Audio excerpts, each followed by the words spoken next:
Ya, saudara, selamat malam. Ya, kita sudah mulai closing down. Ini kan ibadah kita ke berapa? Ketiga dari terakhir. Nanti bulan depan 12 terus 12 itu ibadah kita yang terakhir, saudara. Ya, kalaupun nanti misalnya Tuhan suruh tetap ada persekutuan, tentu saja persekutuannya akan bentuknya berbeda dari yang sekarang, ya, bukan karena pertimbangan manusia, bukan karena analisa, bukan karena masukan atau apa-apa yang lain, tetapi selama sekian tahun saya banyak belajar, saudara, tentang kesalahan-kesalahan saya ketika memimpin di persekutuan. Ya, mungkin saudara bingung, kok Pak Asen ngomongnya seperti itu. Iya, saudara. Jadi saya orangnya cenderung mengoreksi diri sendiri daripada mengoreksi orang lain. Itu kecenderungan saya. Ya, karena saya tidak bisa. Enggak. Saya selalu kenapa seperti itu? Kenapa seperti itu? Selalu arahnya ke saya, saudara. Ya, karena saya punya latar belakang yang di bawah pimpinan para pemimpin yang, ya, kalau saya katakan mungkin tidak bijaksana, saudara. Tetapi itu yang membuat warna kemudian pelayanan saya sangat dipengaruhi, ya, dan ternyata di dalam banyak hal, saudara, itu kemudian saya membuat banyak sekali kesalahan. Ya, contohnya begini, saudara, ya, saya berkali-kali di bawah para pemimpin yang sangat dominan, ya, pemimpin yang sangat abusive. Saya nggak tahu bahasa Indonesia abusive itu apa, ya, tetapi pemimpin yang pokoknya tidak mau dibantah. Kedua, harus dituruti. Pokoknya dia bilang itu adalah firman Tuhan.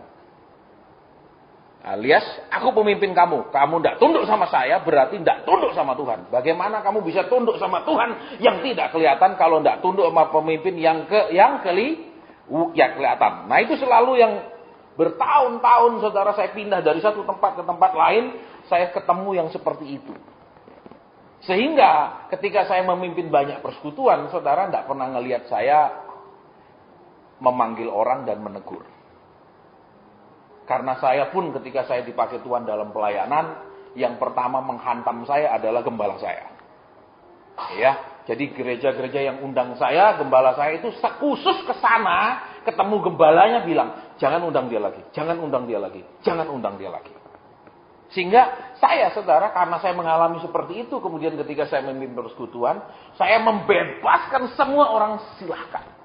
Saudara ada pesan Tuhan, sampaikan. Saudara dapat sesuatu, katakan.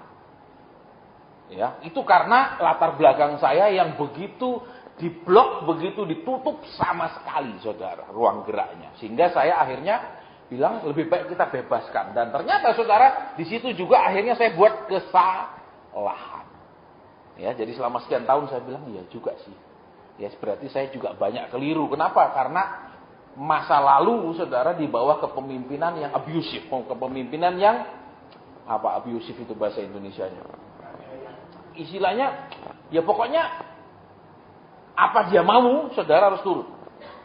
Saya masih ingat ketika saya ditawarkan menjadi kepala kantor di gereja, karena gereja gembala tidak punya wakil gembala, langsung para pengerja, kepala departemen ini jadi kepala kantor itu membawai seluruhnya. Waktu itu kita punya pengerja ada 40 orang, saudara, ya, full timer yang digaji gereja ada 40. Dan saya ditawarkan jadi kepala kantor, jadi secara de facto adalah wakil gembala. Dan saya bilang, maaf, saya tidak disuruh Tuhan untuk menjadi gembala atau wakil gembala, saya tidak disuruh Tuhan untuk ada di bidang administrasi. Ya, tugas saya adalah keliling. Ya, gembala saya langsung ngomong, kamu beribadah di sini, tunduk sama aturan di sini. Jadi, sehingga, saudara, di proses-proses seperti itu saya cenderung membiarkan. Saya cenderung tidak akan pernah menghalangi, saudara. Saya cenderung tidak akan menegur ketika itu salah. Terus memanggil saudara, memperingatkan ketika itu keliru. Ya, saudara yang datang doa malam tahu banyak kejadian-kejadian yang aneh-aneh, ya kan, nubuat-nubuat yang aneh-aneh. Ya, tapi saya diam dalam arti, ya mereka masih belajar. Jangan di-cut supaya enggak kecewa dulu, jangan di-cut supaya enggak padam rohnya. Dan akibatnya babak belur semua, saudara. Ya, jadi kalaupun nanti, ya saya tidak tahu, saudara, saya tidak punya rencana. Kalaupun nanti Tuhan suruh buka lagi, dia punya bentuk akan berbeda, formasinya akan berbeda. Ya, 7 tahun saudara tidak pernah ketemu saya manggil orang dan tegur. Saya biarkan aja, mau nubuat, mau sembarang, mau ngomong apa, go ahead. Tidak pernah sekalipun saya bilang, uji, bener enggak yang kau dapat, tidak pernah. Ya, kenapa? Karena saya, ya itu pengalaman saya selalu di-cut, dihancurkan, ditutup jalannya, sehingga saya tidak mau, saudara, sekalipun menutup jalan orang. Ya, sehingga saya cenderung biarkan, silakan. Ya, mau nyampaikan apa, bener enggak bener, sampaikan, nah, belajar, nyampaikan, yang penting belajar nyampaikan. Nah, itu kekeliruan saya, saudara, selama 7 tahun lebih itu. Ya, itu kesalahan saya akui di depan saudara, salah satunya, sehingga supaya saudara juga ngerti, saya juga belajar karena proses seperti ini, saudara. Ya, seperti saya pernah cerita sama saudara, dulu saya baca bukunya Mike Bickle. Mike Bickle itu kalau saudara buka di cari aja nanti ya, googling. Mike Bickle itu salah satu pendeta besar Amerika. Ya, dia mengarang buku judulnya Mengembangkan Karunia Nubuat. Ada 2 buku yang judulnya sama, saudara. Satu bukunya Mike Bickle, yang kedua bukunya Steve Thompson. Judulnya sama, Developing the Gift of Prophecy. Ya. Tapi 2 ini berbeda. Yang satu sebagai nabi murni menulisnya, yang satu sebagai gembala yang mengembalakan orang-orang yang punya karunia nabi. Dia sendiri tidak punya karunia nabi, saudara. Dia mengembalakan orang-orang yang punya karunia nabi. Dan ketika dia biarkan di awalnya, gerejanya tidak karu-karuan jadinya. Karena banyak orang bilang, saya tidak tahan harus ngomong, saya tidak tahan harus bicara. Nah itu saudara. Nah terus dia kan jadi ketakutan. Lah kan Tuhan suruh dia ngomong, ya masa saya halangi? Gitu. Saudara, akhirnya babak belur. Ya, kemudian di buku itu dia tulis, dia akhirnya membuat protokoler cara menyampaikan di depan jemaat. Ketika saya baca, saya nggak setuju sama sekali, saudara, di buku itu. Saya bilang, ini kan menghalangi pekerjaan Tuhan, nenek. Orang dapat pesan suruh sampai nuai, kenapa dilarang? Ya, dan itu saya lakukan, saudara, bertahun-tahun di persekutuan kita, saya biarkan terus. Dan akhirnya tidak karu-karuan. Ya, kenapa, saudara? Saya menyampaikan sama saudara, orang yang bisa bernubuat dengan akurat itu membutuhkan waktu minimal 12 sampai 14 tahun pembentukannya. Tidak hanya 1-2 tahun, terus tiba-tiba bisa dengar terus akurat itu ngawur. Saya mau beritahu saudara. Ya, minimal 12 sampai 14 tahun. Dan biasanya orang-orang yang dikasih karunia bisa dengar dengan jelas, menyampaikan itu, biasanya selalu dimulai dengan dihancurkan, benar-benar hancur. Dan orang hancur itu pasti kehilangan harga diri, ingin mengembalikan menjadi orang yang punya harga. Nah, di dalam proses itulah, saudara, dia akan tidak bisa membedakan itu suara Tuhan atau suara hatinya yang berbicara. Ya, makanya kalaupun misalnya Tuhan suruh kita lanjutkan tahun depan, saya akan tegas. Tidak ada menyampaikan pernyataan di dalam ibadah. Semua harus tulis, sampaikan kepada saya akan pertimbangkan, saya akan uji dalam roh, apakah itu boleh disampaikan atau tidak. Karena kalau tidak, saya biarkan selama ini, saudara. Ya, dan hasilnya kacau balau. Orang tidak bisa membedakan itu roh Tuhan atau roh hatinya sendiri dan ngomong. Ya, orang yang belum benar-benar diproses oleh Tuhan tiba-tiba jadi sok peka. Itu, saudara. Tadi saya dengar waktu makan siang kan, ada ibu yang ikut-ikut itu akhirnya dipukuli sama suaminya. Karena kenapa? Pulangnya jam 2 malam. Saudara, ini sudah ngawur, saudara. Makanya saya katakan, kalau PD ini tutup, tidak ada orang yang bisa mengatakan kita adalah kelanjutan dari PD yang tutup ini. Tidak ada. PD ini tutup-tutup, tidak ada lanjutnya. Jadi tidak ada yang bisa klaim, oh kita lanjut kelanjutannya. Atau misalnya, oh dulu kita ikut Pak Hasan, saudara tidak ikut saya. Saya tidak suruh saudara ikut saya. Saudara semua disuruh ikut Yesus.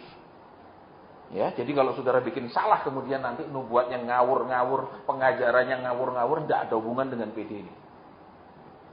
Ya, makanya semua pengajaran di PD ini direkam, ya, dimasuk no internet, saudara bisa pelajari di situ benar atau enggaknya dengan yang kemudian disampaikan orang-orang yang kemudian mengatakan, oh saya dulu aktif di Pak Asen.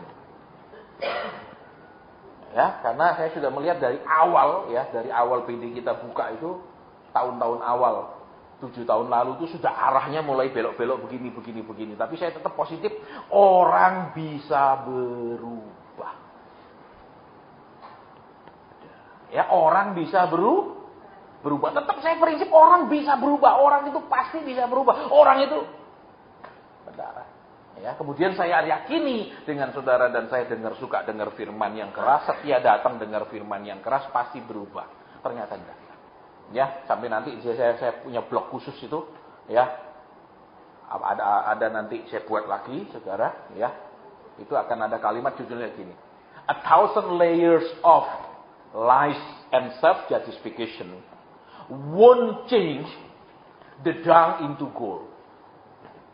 Maksudnya 1,000 lapis kebohongan dan kebenaran diri sendiri itu tidak akan merubah sampah menjadi emas. Nanti akan saya buat kata-kata mutiara, saudara, dari hasil pengalaman hidup ini. Ya, jadi akan di website saya akan saya tulis banyak. Jadi akan banyak variasinya di situ, saudara. Ya, banyak hal Tuhan suruh tulis sekarang, tulis. Ya, tulis, hidupin laptop, tulis, saudara. Ya, nanti kembali saya pergi mana-mana bawa laptop kecil saya lagi, ya. Karena kalau disuruh nulis ya nulis lagi, saudara. Ya, karena itu memang talenta saya. Nah, sekarang saudara, ya. Kita mau belajar satu hal, ya, yang seringkali mencelakakan kita, yang seringkali merusak perjalanan hidup kita, yang seringkali mendatangkan masalah-masalah yang besar di hidup kita. Itu yang kita akan pelajari pada malam ini, saudara, ya. Tapi ingat, PD ini tidak akan berubah menjadi populer. Saya mau sampaikan sama saudara. Ya, PD ini tidak akan merubah jadi Oh, kita buat gini aja, Pak. Musimnya kita buat gini. Orang senang dengar gini, Pak. Bapak punya karunia nubuat. Enggak usah khotbah keras, nubuatin satu-satu. Ya toh, pasti penuh yang datang, Pak. Amin. They'll never be like that. Ya, saya sudah teken kontrak sama Tuhan, enggak urus. Ya, jadi kalau saudara pun datang tiba-tiba sudah lama nggak datang terus maju ke depan minta didoakan, nggak urus. Ya, saudara, ya dah. Loh, saya sudah lihat mukanya ini keras dan kaku luar biasa. Ya, karena selalu polanya sama, menghilang lama, tiba-tiba muncul ternyata memang ada masalah, baru ada Pak Asen ke sana lagi. Makanya ketika PD ini tutup besok, saudara terus ada WA, Pak Hasan, saya saya tahu jarang datang, enggak usah tanya. Enggak akan saya jawab. Pak, hamba Tuhan kok begitu? Oh ya, hamba Tuhan tuh maumu menurut maumu, toh. Harusnya dia gini harusnya. Lo enggak bisa. Hamba Tuhan tuh harus maunya Tuhan, bukan maumu. Saudara, tadi waktu makan siang saya cerita, kalau mau hidup enak itu gampang, saudara. Tiap ditelepon misalnya dari pengusaha, datang langsung, tiket ditanggung bolak-balik, berangkat pagi sore sudah sampai lagi pulang.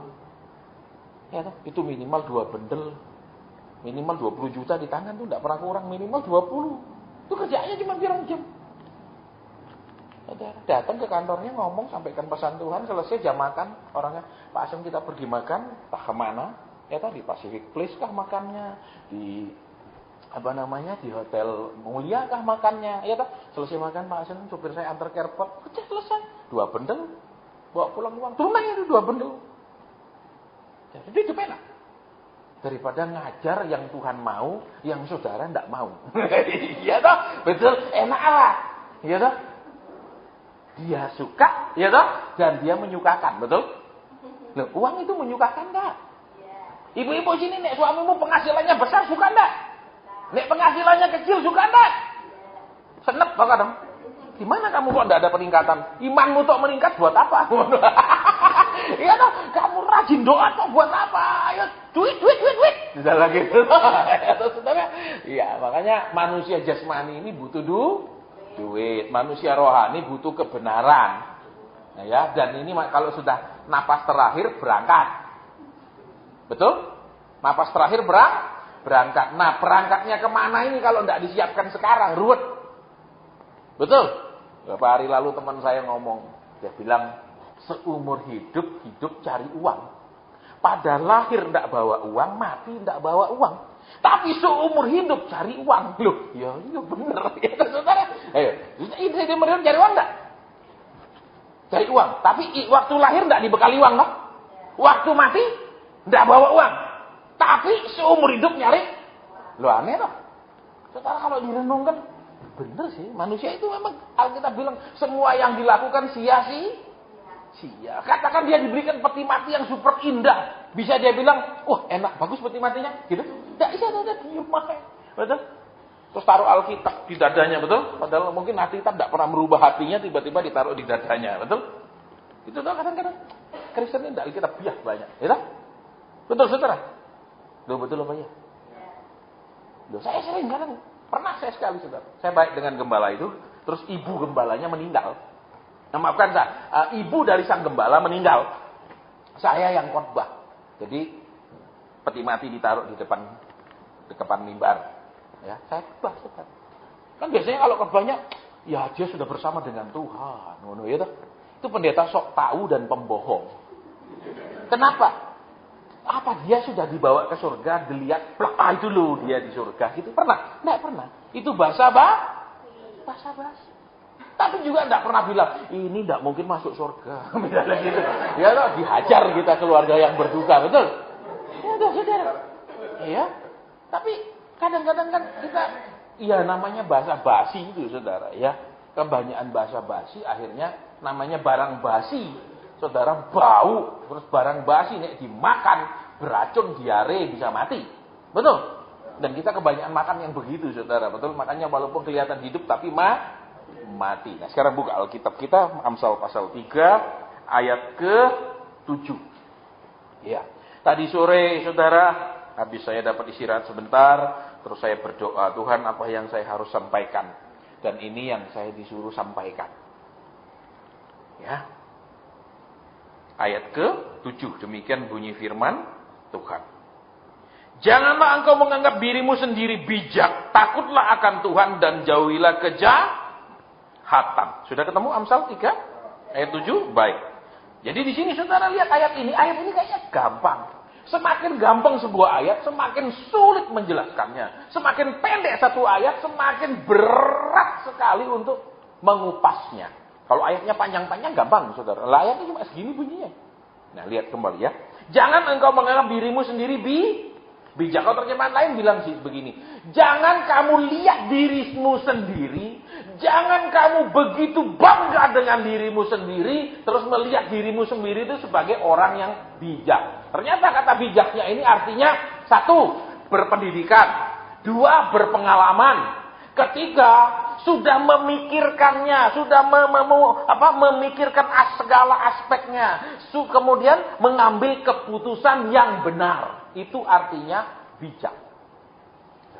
Nah, sekarang lihat. Ya. Bukankah saudara dan saya, karena misalnya sukses dalam satu hal, pernah berhasil dalam suatu hal, pernah katakanlah mencapai atau ada achievement pribadi dalam satu hal. Karena hidup ini kan ada 2 jenis, saudara, pencapaian. 1, pencapaian yang saudara dan saya diberikan oleh keluarga. 2, pencapaian yang saudara dan saya capai sendiri. 1, diberikan keluarga. Lahir anak orang kaya. Itu achievementnya, given achievement namanya di dalam bahasa Inggris. Kita jadi orang kaya. Umur 16 sudah punya mobil, padahal tak nyari dewi. Cuma dikasih tok gitu loh. Terus semua orang hormat sama dia. Semua orang, wah dia anaknya orang kaya. Misalnya pergi toko, saya bawa dulu ya. Ya dipercaya, karena orang kaya. Ya bawa. Bapakmu kaya kok, tidak mungkin ibu. Gitu tak? Nah tapi kalau ini kiri, kamu jangan ya. Kamu ambil uang dulu pulang, balik, baru ambil barangnya. Betul? Gitu. Jangan. Kenapa? Itu kan terpengaruh dari given achievement-nya. Dilihat keluarganya siapa. Gitu loh saudara. Jadi itu yang pertama saudara. Pencapaian yang saudara dan saya dapatkan dari latar belakang keluarga. Yang kedua karena saudara dan saya bekerja sendiri mencapainya. Tanpa ada hubungan dengan warisan. Tanpa ada hubungan dengan keluarga. Tanpa disupport oleh modal keluarga dan lain-lain. Itu namanya personal achievement. Saudara. Nah sekarang kita lihat saudara ya. Yang pertama. Kalau kita lahir dari keluarga miskin. Kita punya tekad untuk mengubah nasib. Betul? Betul. Nah kalau sukses, ujung-ujungnya merasa diri pinter, ujung-ujungnya dirinya merasa hebat, ujung-ujungnya merasa bangga. Iya toh? Iya toh? Betul apa enggak, saudara? Ujung-ujungnya kan begitu, saudara. Nah terus saudara, kalau sudah merasa bangga, rasa sukses, rasa bisa mencapai sesuatu, biasanya orang-orang seperti itu keras kepala. Biasanya orang-orang seperti itu punya alasan banyak. Biasanya orang-orang seperti itu maaf kata, saudara. Ya, kita ngomong apapun, tidak akan dia turuti dan dengarkan. Kenapa? Karena sukses kok. Ya. Terus apa? Pasien ngomong apa aja lah. Terus apa? Masalahnya kan Alkitab bilang, karena hukuman terhadap pelanggaran itu tidak langsung diturunkan, maka hati manusia penuh dengan kejahatan. Maksudnya gini, saudara. Ya. Sekalipun kita salah, kita itu tidak langsung digebuk Tuhan. Salah langsung besok dipukul. Salah langsung besok bangkrut. Salah langsung besok habis. Salah besok terbakar semua yang dia punya. Tidak itu.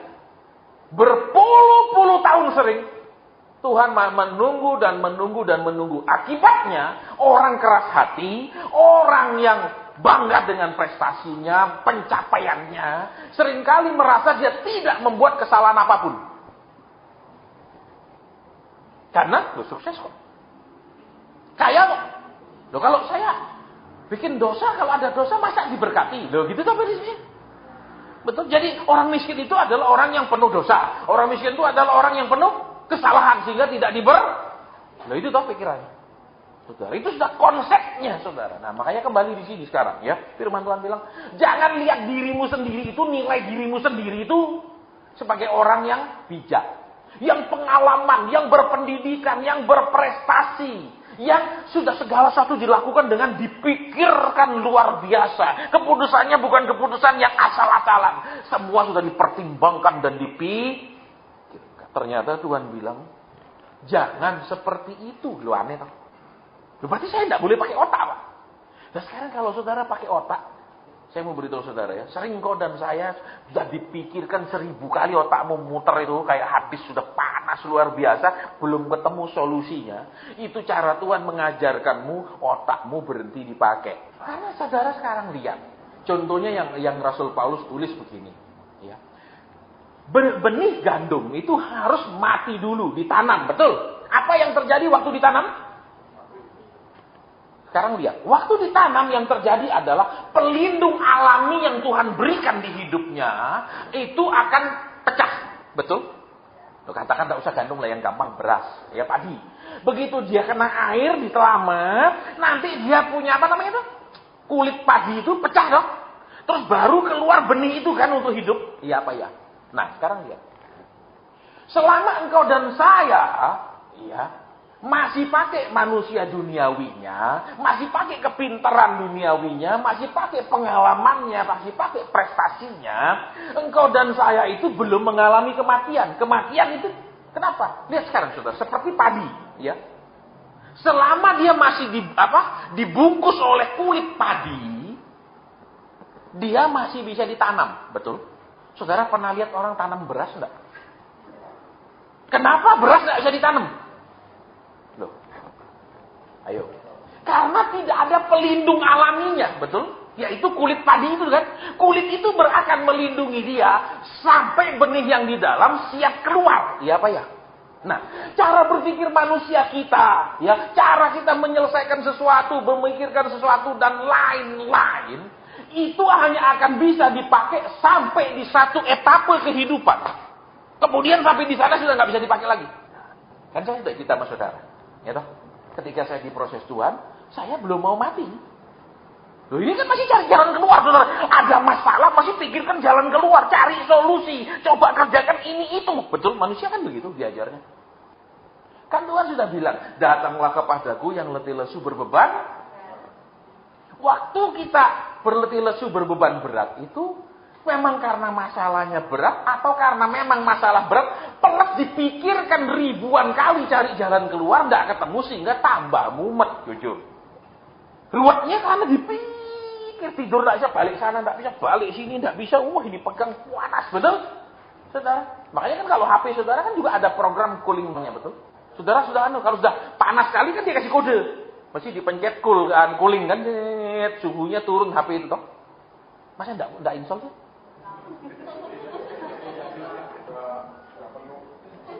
Iya.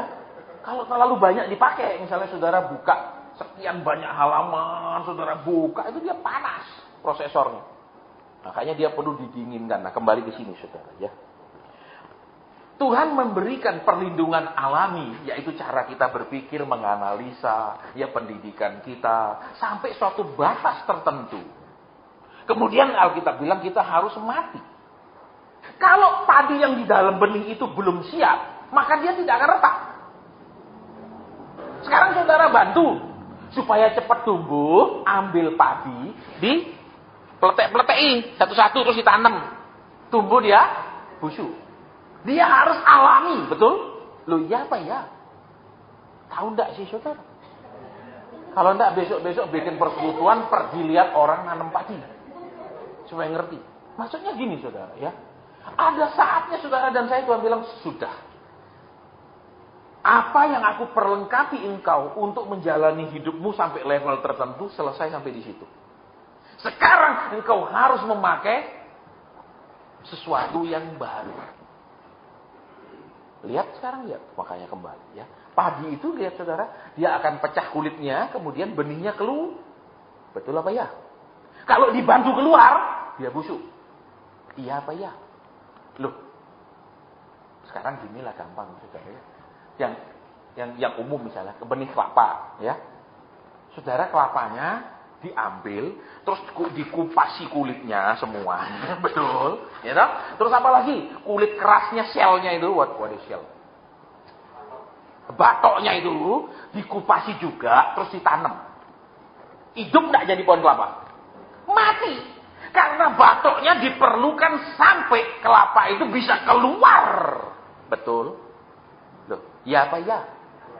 Sepertinya batoknya ini kan menghalangi kelapa ini untuk keluar. Betul?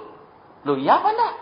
Tapi dia akan dibutuhkan supaya menunggu sampai benih kelapa ini siap. Iya toh? Loh. Sekarang saudara-saudara dan saya diberikan kemampuan analisa, diberikan kemampuan usaha, diberikan kemampuan berpikir, merenungkan, memutuskan, melihat baik dan buruk dan segala macam. Itu sampai satu titik saja. Sesudah itu babak belur. Loh contoh. Orang nikah. Kan ada pertimbangannya. Ya apa enggak? Loh, perempuan sama laki, apa buta-butaan gini? Suruh jejer, nah, ini sudah terserah siapapun ini. Bisa gitu?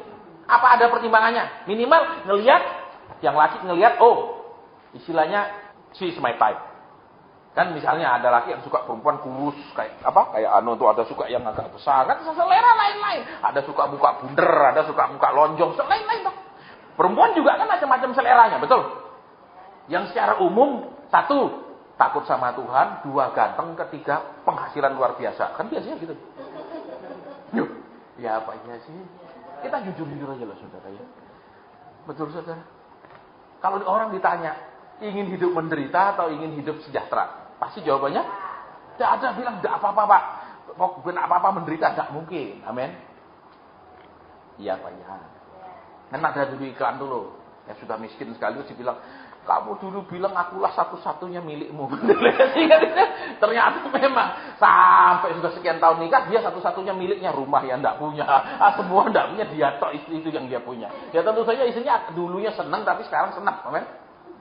Dulu kan senang digituin perempuan, betul? Kaulah milikku satu sah, senang kok. Tapi cuma itu tok miliknya sampai mati, sakit hati istrinya. Rumah yang tidak punya, motor tidak punya, semua tidak punya, kan pasti, betul. Pertimbangan manu. Dan sekarang saudara nikah, bisa nggak tahu suamimu pasti jadi orang kaya? Bisa nggak tahu suamimu pasti baik? Tidak tahu. Bisa nggak tahu umurnya pendek? Tidak tahu. Dan sekarang kalau saudara pertimbangkan secara manusiawi semua, akibatnya ruwet toh. Betul. Kan saya sudah saksikan sama saudara, ibu-ibu yang dia janda punya anak itu loh. Terus ditaksir karena dia janda punya anak, dia pikir harus punya apa? Carikan lagi kepala rumah tangga untuk bantu dia membiayai anak-anaknya itu karena suaminya mati. Terus dia nikah, betul, sama satu orang laki-laki. Ternyata laki ini begitu nikah bawa keluarganya nebeng semua dijandain. Datang konseling. Kenapa? Karena dia pikir dengan aku punya suami sekarang, suamiku akan bisa menolong aku kasih makan mulut anak-anakku. Ternyata suaminya juga berpikiran dengan aku nikah sama dia, ini saudaraku beberapa orang bisa nebeng sama dia. Dan terjadilah kemudian nebeng seperti itu. Lakinya nikah plus bawa mamanya, plus bawa beberapa saudaranya tinggal di rumah perempuan ini yang nikahnya berharap punya laki yang bisa membiayai anak-anaknya. Ini kisah nyata. Nah, pertimbangan lihat saudara, pertimbangan manusia. Makanya lihat sekarang di sini Alkitab bilang, jangan melihat dirimu sendiri sebagai orang yang bijak. Keputusan bisa salah, penilaian bisa salah, persepsi kita bisa salah, penafsiran kita bisa keliru, perkiraan kita bisa meleset sama sekali. Kan saya pernah cerita sama saudara. Berapa tahun lalu, belasan tahun lalu, waktu ada saham yang dari 2.000 turun jadi 100 rupiah. Terus, Pak Hasan, jual ya sahamnya ya, mumpung masih 100 rupiah Pak Hasan. Ya tidak tahu, ayo kita doa. Tuhan, ini saham bagaimana? Tuhan bilang nggak akan naik. Balik lagi dia ke 2.000. Balik ke sadah 2.000 jadi 2.400 per lembar. Terus ketemu saya lagi. Orangnya cerita. Terus saya bilang, sekarang dia 2.400 loh. Sudah saya jual semua Pak Hasan waktu 2.000. Lihat di sini. Berapa banyak orang bisa melihat masa depan? Tidak ada. Tidak ada. Masih ingat waktu saya katakan dolar 15.000? Orang CNBC bilang tidak mungkin Pak Hasan. Analisa kan kalau saudara suka main saham itu masih nonton itu. CNBC itu masih 20 ditonton nih. Pergerakan saham New York, pergerakan Nikkei, Tokyo, itu terus tontonannya. Kalau main saham, kalau main jangkrik ya enggak. Itu bedanya. Krik-krik enggak mungkin nonton itu. Itu tontonan orang-orang punya uang. Enggak mungkin. Ya saya bilang terserah. Tuhan bilang 15.000. Kan sudah 15.000 sudah. Wah rame telepon saya. Pak Hasan masih bisa naik enggak? Enggak tahu. Kenapa? Saya pokok yang sudah waktu saya sampaikan kan, kadang ada yang saya tidak mau sampaikan. Ada yang saya sampaikan. Tuhan bilang naik. Supaya apa? Kalian belilah. Itu bisa untung kalian. Tidak usah kamu kasih saya apa-apa. Kalian beli. Tapi ada yang, tidak mungkin. Ya usah, tidak mungkin. Ya sudah toh. Begitu naik, masih bisa naik lagi ya Pak Hasan. Tidak tahu. Saya tidak punya dolar. Saya gitu kan. Kok enak begitu. Nah benar. Kalau naik lagi kalian ini mau tuker. Telat. Saudara. Ya kembali kebenaran di sini. Banyak saudara dan saya ini. Ya Tuhan mau merubah saudara dan saya. Bahwa benih itu harus mati lebih dulu. Jadi saudara tidak dibilang begitu saudara percaya tobat baptis dicemplungi di kolam baptisan keluar kau mati. Tidak ada di Alkitab. Seperti itu. Alkitab bilang baptisan itu untuk meminta hati nurani yang murni. Saudara. Memang sih dikatakan engkau dimatikan bersama dengan Kristus. Simbolnya dimatikan. Tapi begitu saudara keluar dari kolam baptisan sudah berubah enggak? Enggak berubah cara berpikirnya, kesombongannya, keangkuhannya. Semua kita enggak berubah. Saya dibaptis SMP. Berubah enggak berubah. Tetap penuh pembenaran diri sendiri. Seperti yang saya ceritain. Udah Tuhan, dia sudah nikah ya, aku bujangan ya. Tak bisa dong samakan. Pembenaran diri. Saya punya alasan untuk mengatakan bahwa yang saya lakukan tidak salah. Karena saya punya alasan. Makanya saya belum tulis itu. 1,000 layers of lies and self-justification. Wunching down into gold. Ya, nanti saya upload di internet. Saudara cari, tidak ada. Saya tidak tiru-tiru orang. Masih kayak bengong gini. Tiba-tiba, iya. Jangan menganggap dirimu sendiri Nah sering saudara. Saudara dan saya tidak bisa dinasihati firman. Saudara dan saya rasa semuanya benar. Semua yang kita lakukan sudah seperti yang Tuhan mau. Terus apa? Keputusan apapun kita lakukan sudah lewat pertimbangan ini, pertimbangan ini, pertimbangan ini. Sudah semua. Sehingga semuanya kita rasa itu pasti benar. Itu masalah hidup kita. Makanya Alkitab bilang, kalau saudara buka di ayat-ayat atasnya. Hai anakku, janganlah melupakan ajaranku. Biarlah hatimu memelihara perintahku. Minggu kemarin. Ya, di Karisma News menulis bahayanya tempat-tempat ibadah orang Kristen yang hanya memfokuskan kepada event-event acara tanpa pengajaran. Acara dibikin rame, acara dibikin tanpa pengajaran.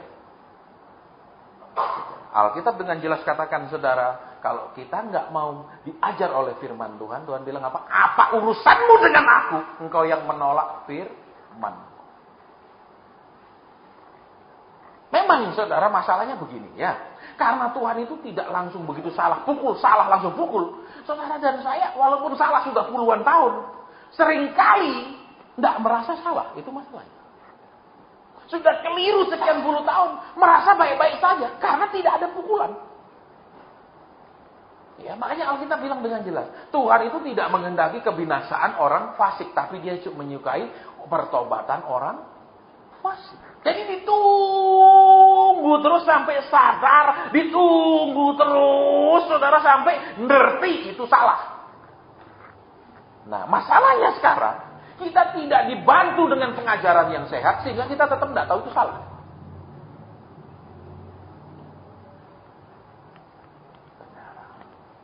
Kenapa? Makanya zaman sekarang orang sibuk dengan event-event, bikin acara ini, acara itu. Saya ingat saudara, ya di tempat dulu kami ibadah itu, tiap saat ada kebaktian kebangunan rohani, undang pembicara, terus-terusan seperti itu.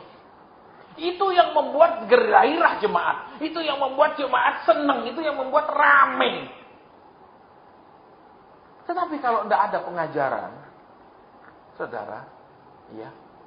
Saudara sakit cuma disuntik, sakit kasih vitamin. Tapi tidak diajar makanan yang sehat, tidak diajar pola hidup yang sehat. Obat tidak berguna. Saudara. Betul? Nah, makanya kembali kemari firman Tuhan bilang, jangan menganggap melihat dirimu sendiri bijak. Lihat saudara. Ya. Orang yang pernah sukses, orang yang sedang sukses, itu susah diajar. Maunya ngajar. Makanya saya sering bilang, kalau ada orang bilang, Pak Asen, nanti kita ketemu di rumah makan anu ya, kalau orang yang tidak karib sama saya langsung, no. Tidak. Kenapa? Karena biasa menganggap pendeta karena butuh uang datang. Ya? Pak datang, kalau kamu butuh uang toh. Saya kepingin didoakan apa, kamu tanya no Tuhan, saya bisa kasih kamu uang. Nah, dari sikapnya itu saja sudah kelihatan, dia hanya akan mencari apa? Janji-janji Tuhan. Dia hanya akan minta didoakan. Dia tidak akan pernah mau mendengarkan pesan Tuhan. Dan saya biasanya kalau tidak karib betul, tidak. Kenapa? Dia dianggap, saya tunggu kamu ya.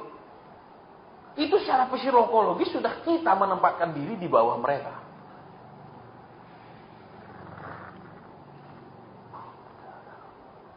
Loh, Pak Hasan butuh uang? Butuh. Siapa bilang hidup ini tidak butuh uang?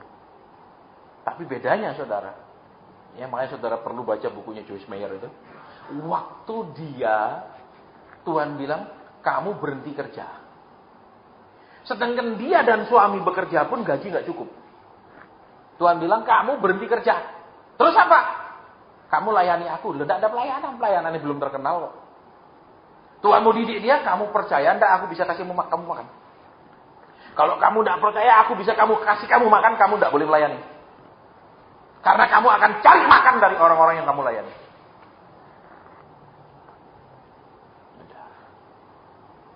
Ya, makanya kadang orang yang diproses di padang gurun itu seringkali tidak seperti orang umumnya, saudara. Oh iya, saya datang. Mbak, mau. Pasien bisa berangkat? Saya nggak bisa. Ngomong nggak bisa itu minimal 20 juta hilang, saudara. 20. Bukan 1-2 juta loh, 20 tuh rata-rata kalau dipanggil-panggil gitu.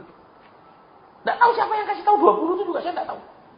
Kok tiba-tiba 20? Oh sudah pernah saya pernah panggil Pak Asen, pernah. Kasih berapa? Biasanya gitu. Nah, kalau yang cilaka, kalau yang kasih cuma 300 ribu.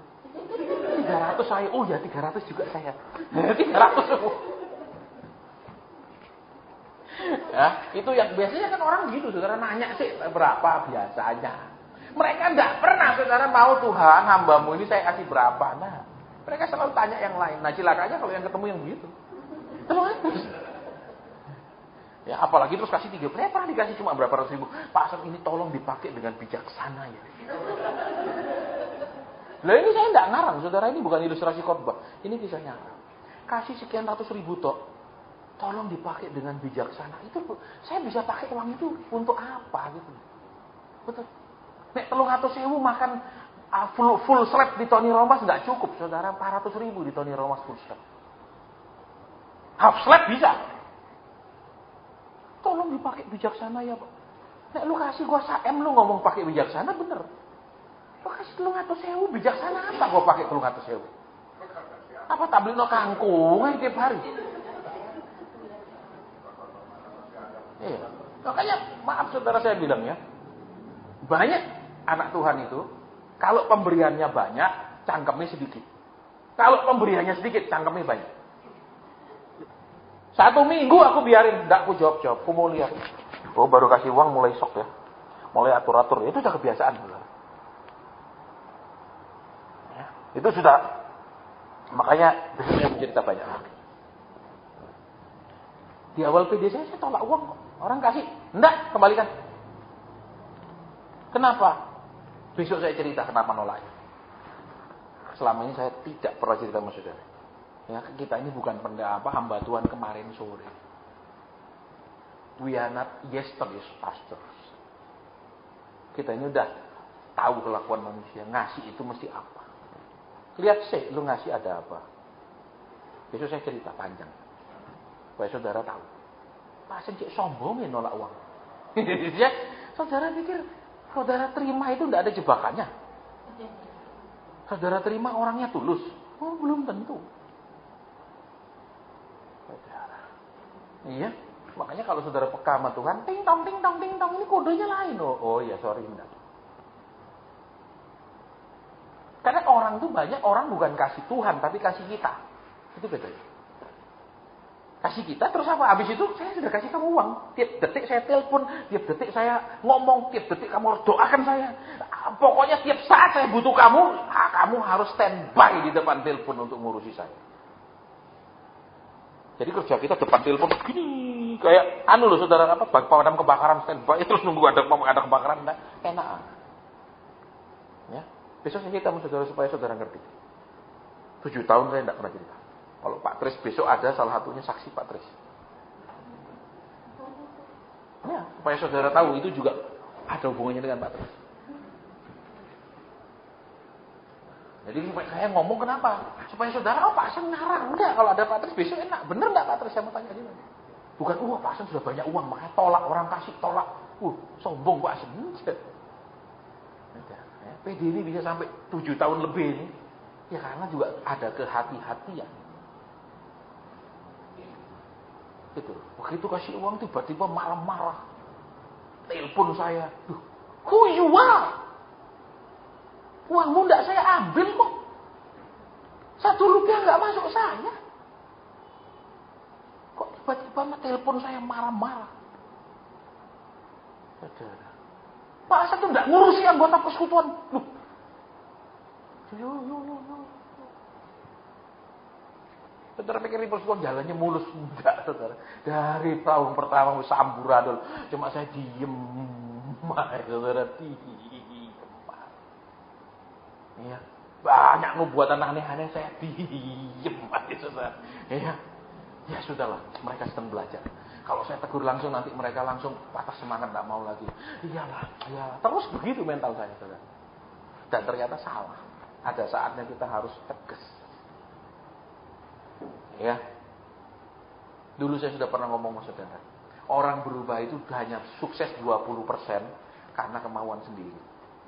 Dia hanya bisa berubah 20%. Tapi kalau dia dikencet oleh problem, dia bisa berubah 80%. Itu sudah ada surveinya. Jadi saudara perlu punya keinginan berubah, plus dibantu Tuhan digencet. Kalau cuma ingin berubah, hanya 20% perubahan. Dari keinginan sendiri. Perlu digencet, supaya plus 80, supaya jadi 20 plus 80, jadi 100%. Ya, baik, kembali ke sini.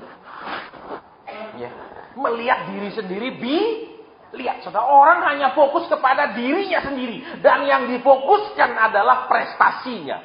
Yang difokuskan adalah keberhasilannya. Yang difokuskan adalah kesuksesannya. Yang difokuskan adalah apa yang bisa dia lakukan, apa yang sudah dia capai. Dia tidak memfokuskan diri kepada apa yang belum dia capai di dalam Tuhan.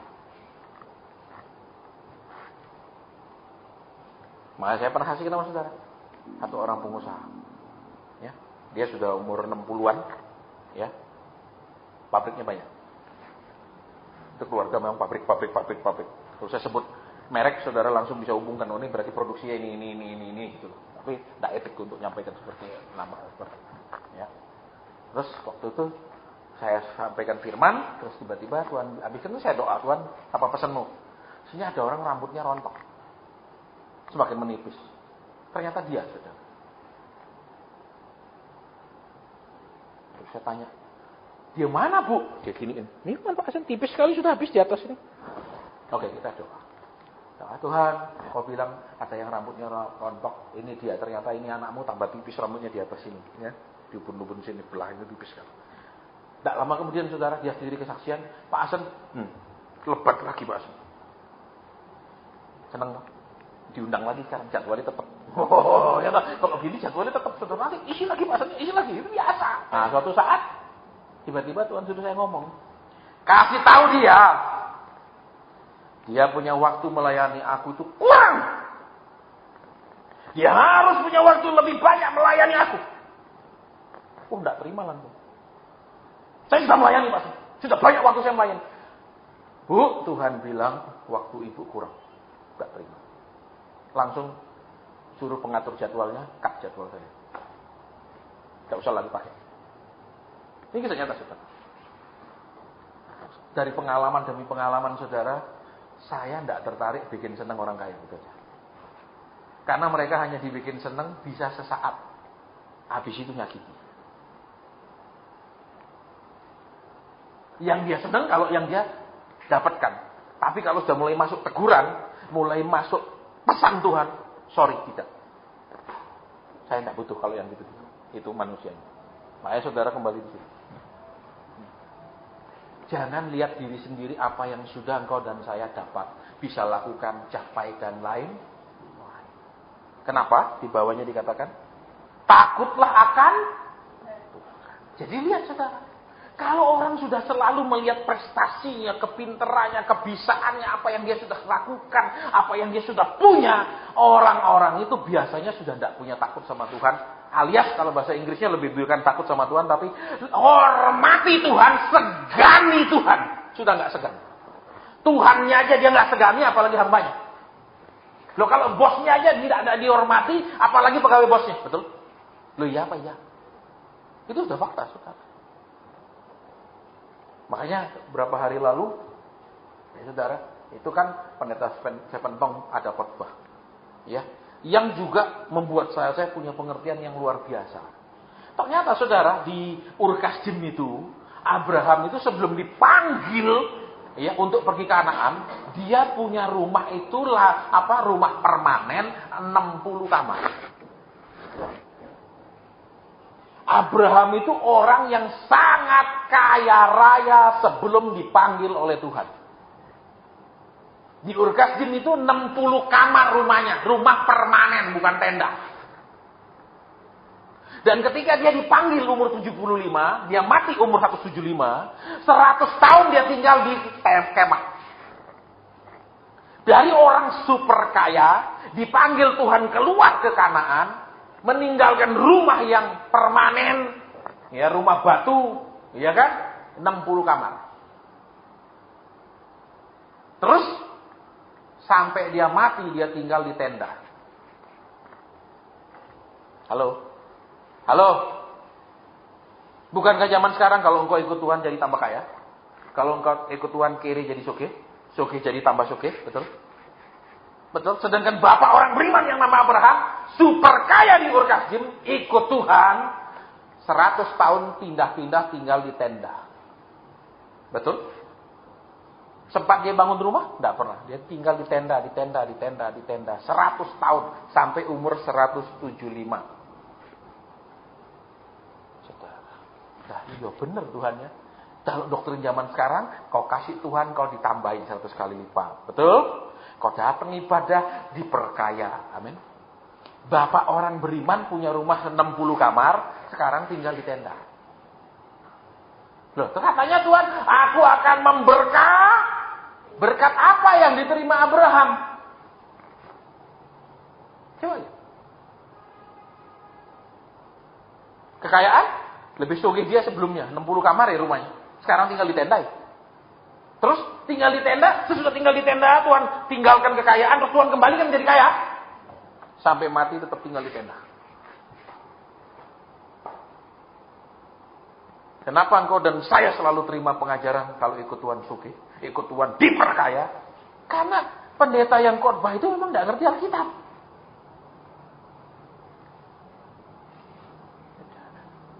Makanya saudara suka nonton itu. Kalau tidak ada YouTube langganan bisa. Itu kan ada YouTube Tepentong keluar tuh khotbah-khotbah. Ya, Reform 21. Nonton itu. Jangan pokoknya kau ikut Tuhan sugih, ikut Tuhan sugih. Saudara pikir Tuhan itu dewa uang. Makanya ketika engkau dan di saya diproses berontak setengah mati. Kok tidak sesuai dengan janji Tuhan? Tidak ngerti. Dia disebut bapak orang beriman justru meninggalkan rumah yang 60 kamar. Bayangkan saudara punya rumah 60 kamar, berapa kayanya? Siapa orang Semarang punya rumah 60 kamar? Punya hotel bisa 60-100 kamar. Rumah loh 60 kamar. Rumah pribadi, coba sugih kayak apa? Iya lah. Tapi dia mau keluh, dia tidak bilang, kalau aku sudah sugih ya sudah tuh Tuhan. Aku cuma minta engkau jangan ambil seumur hidupku, betul? Jangan kasih penyakit seumur hidupku, ya tuh. Jangan cuma aku pergi ninggalkan semua. Amin. Dan ketika saya belajar World Vision itu, diajari ya bagaimana David Livingstone meninggalkan negaranya untuk pergi ke Afrika. Bagaimana Hudson Taylor meninggalkan negaranya untuk di Tiongkok menginjil. Istrinya mati di Tiongkok dan segala macam. Tidak ada, kemudian mereka berangkat, kemudian mereka jadi super kaya di sana. Ada. Makanya khotbah selalu yang paling menyenangkan itu adalah khotbah berkat, betul? Diperkaya. Datang bawa persembahanmu dijanji lipat kali ganda, betul? Itu tak. Saya sudah bilang, tidak ada khotbah populer. You like it or not, it's not my problem. You want to hear it or not, it's not my concern. I'm just doing my job, nothing personal. Bukan karena saya tidak senang sama saudara, saya khotbahin keras-keras, tidak ada urusan. Tugas saya khotbah, terserah saudara mau senang, tidak senang, tidak ada urusan. Saya dijadikan Tuhan tidak pernah bilang, sayang kamu tinggalkan kerjaanmu, nanti kamu tak suruh senangkan orang-orang. Tidak ada. Kalau nyenengkan orang-orang, Tuhan kasih saya tetap di pariwisata enak. Kerjaan saya nyenengkan orang. Ya, kalau ditanya, Hendra, where is the best night club here? Okay, I'll accompany you tonight. I'll pick you up at 9. Itu kerjaan saya. Tapi sekarang Tuhan tidak suruh kamu tinggalkan kerjaanmu terus bikin seneng mereka. Lo kembali aku kerja kayak gitu, walaupun bidangnya beda. Bidangnya beda. Tapi sama saja. Iya dah, nyeneng orang. Makanya dari dulu saya bilang mau datang baik, tidak mau datang baik. Ya. Tapi kalau datang dan baru datang karena mau didoakan tidak baik. Itu saudara. Ya. Tapi tidak rame, tidak urusan rame, tidak. Ketika kita selalu berurusan dengan jumlah maka kita akan kompromi. Itu saja. Kompromi dengan kebenaran supaya yang bisa diterima yang mereka itu yang kita sampaikan. Supaya mereka senang besok datang lagi. Ya. Yesus mengajar saudara, setiap dia berkhotbah terjadi perpecahan. Betul? Yang separuh bilang, dia kerasukan setan, ngapain kamu denger? Yang separuh bilang, gimana orang kerasukan setan bisa nyembunuh orang? Loh, pecah. Betul enggak semua bilang amin? Percaya? Enggak ada. Betul? Betul apa ya? Ketika Paulus khotbah pun kota itu terbelah dua. Separuh mendukung, Paulus menerima, separuh menolak. Ada tuh ayatnya. Kalau semua menerima, Yudas. Di murid-murid dia salah satu murid, di ahli orang Farisi Taurat dari itu dia diterima juga karena dia mau menjual gurunya. Terus piye? Gampang. Ku tahu Bapa peliharaku. Sudah? Dia baik, dia baik. Sudah tak? Nah kalau nggak tahu dipelihara Tuhan terus ngapain? Why you are so worried? Orang bilang no worry, be happy, betul? Lihat kembali dulu.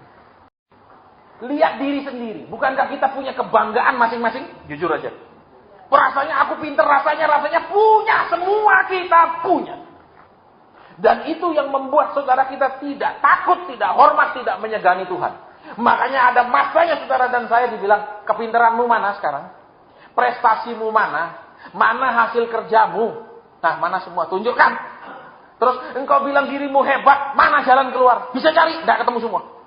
Disitulah Tuhan mau saudara, supaya saudara dan saya lihat di sini. Berhenti melihat apa yang sudah saudara dan saya capai secara jasmani, tapi sekarang melihat apa yang kita harus kejar secara roh.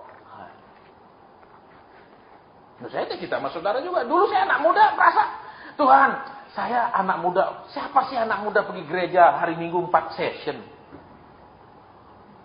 Yang ngelayani Tuhan pun pemain keyboard paling tugas 2 sesi habis itu pulang kok. Nggak mungkin 4 sesi dari pagi sampai malam dia tugas. WL nggak mungkin 4 kali. Saya 4 kali saudara pergi hari Minggu. Merasa baik sudah ini dibanding lah orang paling sekali. Satu sesi itu pulang nggak mungkin sesi kedua datang. Saya 4 kali. Terus saya anak muda, perpuluhan nggak pernah telat. Perpuluhan sudah banyak loh zaman itu. Di bulan gua antar aku setia, uangmu nggak aku curi.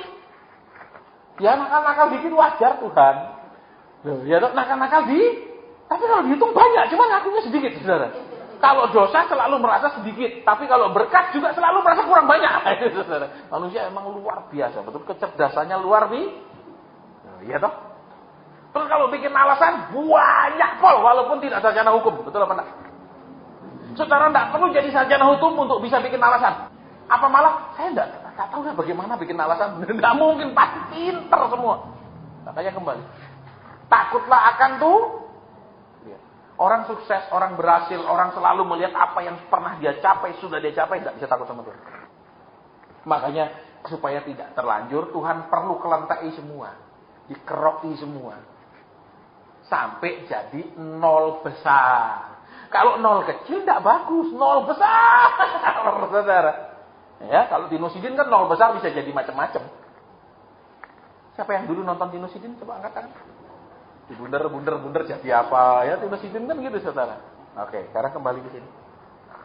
Terus Tuhan bilang apa? Takutlah akan Tuhan dan jauhilah kejahatan. Takut akan Tuhan, menjauhi kejahatan.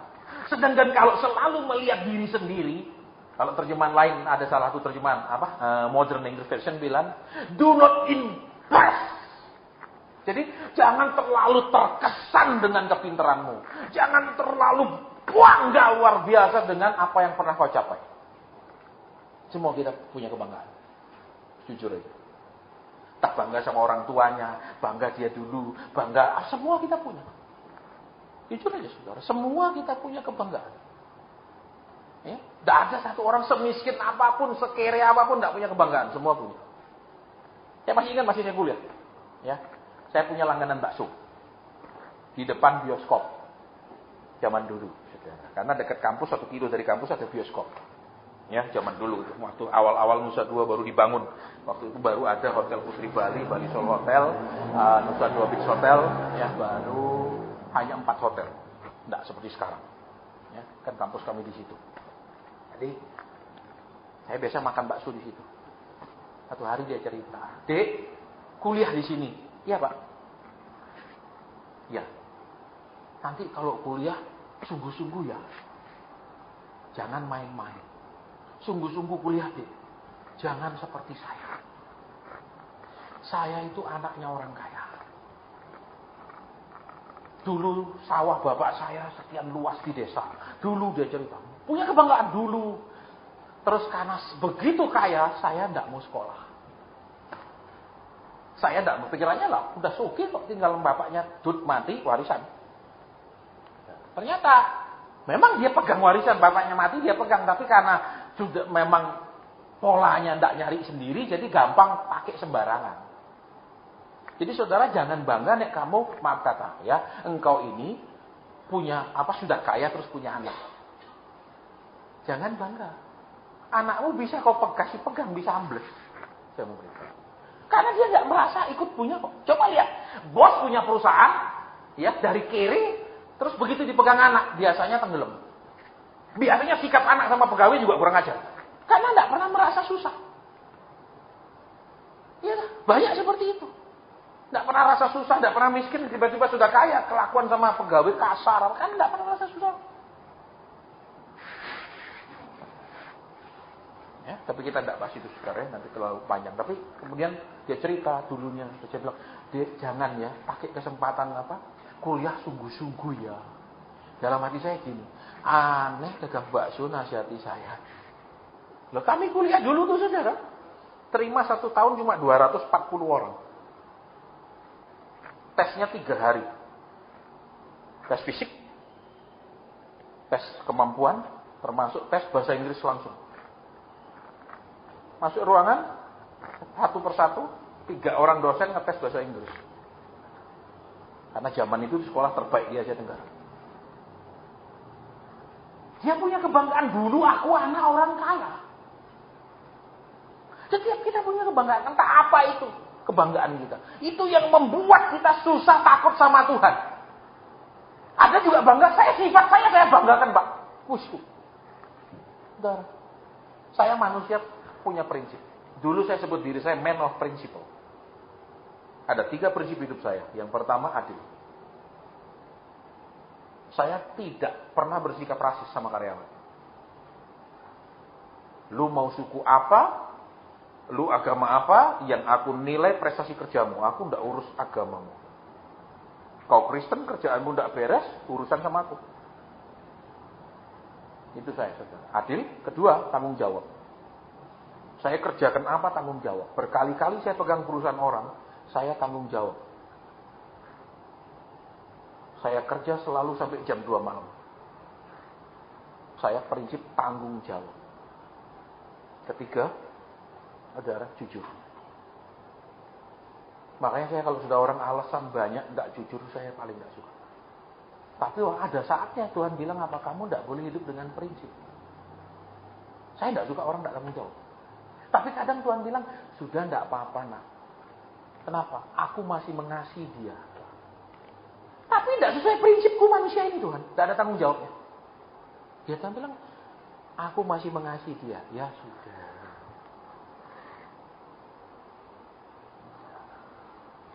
Terus saya tidak bisa orang rasis.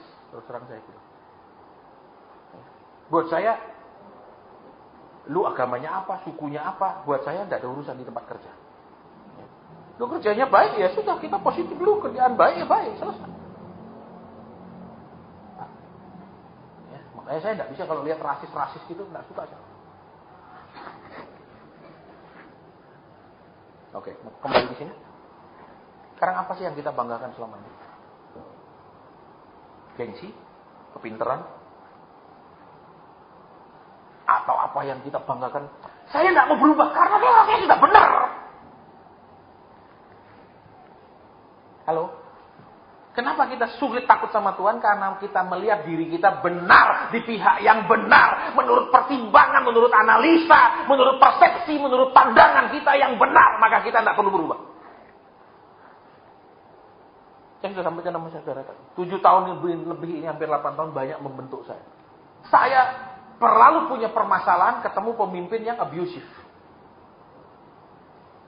Pemimpin yang bukan membimbing saya, tetapi cenderung memanfaatkan saya, cenderung menekan habis saya, memblok saya kalau melawan. Ketika diangkat jadi kepala kantor, saudara, itu jabatan prestisius loh. Gerejanya juga besar, bukan gereja kecil. Saudara, saya bilang tidak. Tuhan bilang aku ini, my ministry is traveling ministry. Kerjaan saya Tuhan bilang keliling, bukan diam di satu tempat. Pemimpin saya bilang, kamu jemaat di sini, tunduk sama aturan di sini. Padahal waktu saya dinubuatkan pendeta luar negeri itu di depan dia. Di depan gembala saya. He didn't want to know about it. He just kept pushing to follow his will. Makanya saya tidak suka, saudara. Walaupun saya pemimpin, mendirikan PD apa, saya tidak pernah pakai wewenang saya untuk tindak, tegur atau apapun selama ini. Mana pernah saudara lihat saya panggil orang karena nubuat sembarangan? Mana pernah saya tegur orang?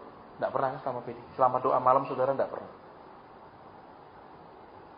Karena saya punya pengalaman diperlakukan buruk oleh otoritas. Maka saya tidak pernah mau pakai otoritas. Dan selama persekutuan saya tidak pernah bilang saya pemimpin di persekutuan, tidak pernah. Dan itu salahnya saya. Ternyata ada saatnya kita harus memakai otoritas. Seorang bapak tidak boleh biarkan terus anaknya semaunya dengan alasan ya dia bertumbuh, ya dia berkembang. Ada saatnya dia diperingatkan, ada saatnya dia ditindak. Sudahlah, dia orang bisa berubah. Sudahlah, nanti dia bisa berubah. Ternyata saudara, kemurnian hati itu perlu proses yang sangat panjang untuk berubah. Ya, perlu berpuluh-puluh tahun saudara dan saya diproses untuk punya ketulusan. Giving without pushing for something.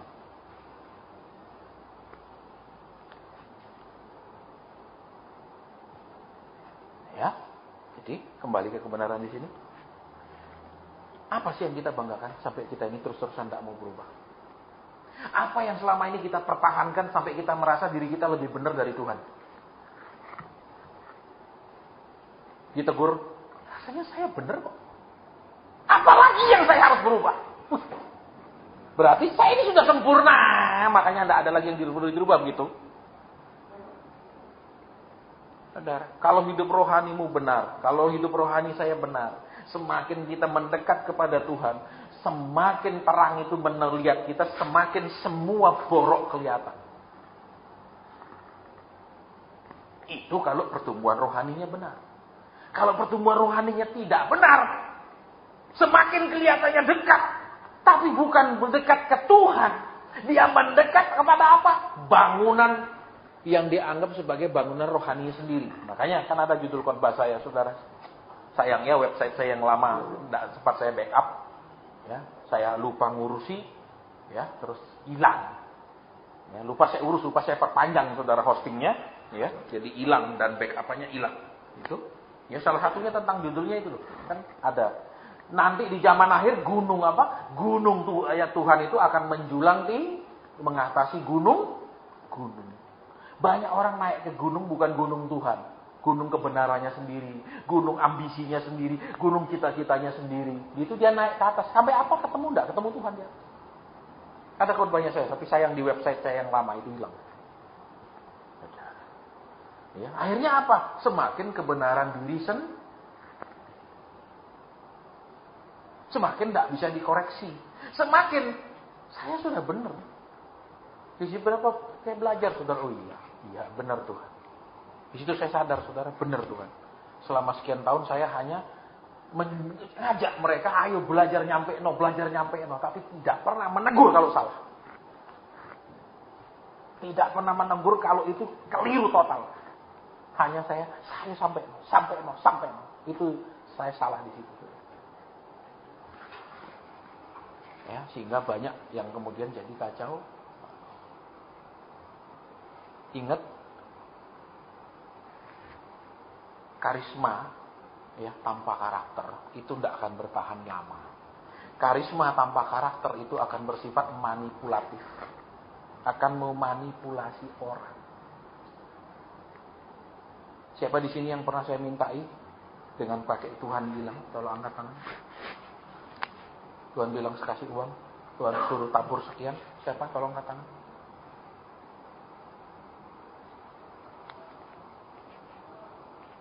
Nanti ketika kita tidak benar-benar murni, maka apapun yang kita sampaikan itu akan ada aliran cemarannya, polusinya. Dan itu akan merusak semua.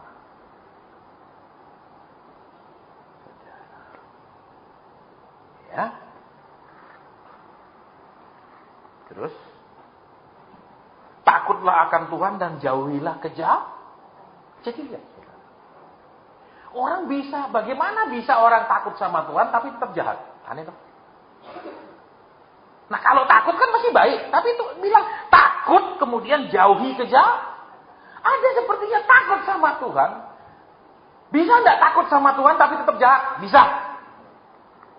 Loh, terus bagaimana maksudnya? Contohnya gini, saudara. Orang itu hanya takut masuk neraka. Takut tidak diberkati. Takut nanti dikasih penyakit. Takut nanti usahanya dibangkrutkan. Takutnya hanya sampai di situ ketakutannya. Bukan karena takut menyakiti Tuhan. Levelnya berbeda. Kalau saya bikin dosa nanti saya dibikin bangkrut. Aduh, enggak enak bangkrut. Jadi dia takut sama Tuhan. Saudara. Jadi sebabnya motivasi takutnya itu bukan motivasi yang benar. Motivasi yang tulus. Motivasi yang murni. Karena motivasi semata-mata berkat. Kalau saya tidak datang hari Minggu nanti Tuhan tidak berkati saya. Jadi dia datang. Kalau saya tidak memberi, nanti Tuhan tidak kasih saya. Saudara, lihat. Orang bisa punya takut, tapi tidak menjauhi kejahatan. Tapi kalau dia bilang, kalau aku tidak ingin menyakiti Tuhan, baru dia benar-benar takut dan tidak berani bikin aneh-aneh. Itu juga menyangkut dosa-dosa kecil yang sepertinya bukan dosa. Contoh bukan dosa, sepertinya loh ya dalam arti gini. Memaksakan kehendak. Ngotot misalnya. Istri ngotot sekali atau suami ngotot pokoknya. Nah, kalau sudah ngomong pokoknya mau ngomong apa lagi? Loh. Saudara kalau sudah ngomong pokoknya, perlu ada diskusi lebih lanjut nggak? Nggak ada. Kira-kira saudara dan saya sudah menjadi lebih dari Tuhan, betul? Tuhan saja mendengarkan pendapat. Mendengarkan loh Tuhan tuh. Buktinya apa? Abraham bilang, Tuhan kalau ada 20 orang gimana? Loh, Tuhan tidak bilang pokoknya. Begitu Tuhan? Enggak toh. Tuhan aja bisa diajak ronding. Kalau engkau tidak bisa diajak ronding, kau itu lebih dari Tuhan gitu loh. Tapi tidak merasa kau salah. Loh, coba lihat kiri kanan dulu. Pokoknya. Tidak rasa salah dong. Ini kan tidak bawa kita ke neraka. Betul? Ini kan bukan dosa. Tapi kalau jadi tuh hati Tuhan sakit, kita akan pertimbangkan, saya punya perkendirian ini benar enggak? Gitu loh, saudara. Jadi lihat di sini makanya, saudara. Engkau bisa takut sama Tuhan, tapi takutnya bukan benar-benar yang seperti yang Tuhan mau. Cuman takut nanti tidak diberkati, takut nanti masuk neraka. Kenapa takut masuk neraka? Karena katanya di neraka dibakar. Kalau di neraka adem mungkin mau. Iya toh. Loh. Kalau kita bilang untuk masuk kerajaan Allah kita akan banyak Loh, apa sih? Tidak tahu ayatnya. Untuk masuk kerajaan Allah kita harus banyak menderita. Ada ayatnya enggak? Saudara lihat kembali makanya di sini. Bisa takut sama Tuhan, tapi tidak benar-benar takut. Kalau yang takut benar-benar, jangan-jangan nanti aku lukai hati Tuhan. Nanti aku nyakiti Tuhan. Itu yang benar-benar takutnya sampai segala hal yang kecil-kecil pun dijaga.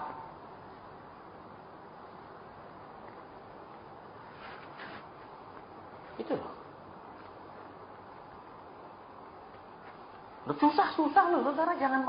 Jangan pikir jadi Kristen itu gampang. Ya seminggu sekali ibadahnya tidak repot-repot bikin bakpao, bikin mie, ya toh? Gampang kan? Minggu sekali kasih 5.000, sudah itu namanya ibadah, ya toh? Begitu ibadah enggak tuh. saja. Tuhan bilang apa? Setiap langkahku, ku tahu Tuhan yang pimpin. Ada lagunya kan? Lagu lama. Keputusan dari Tuhan.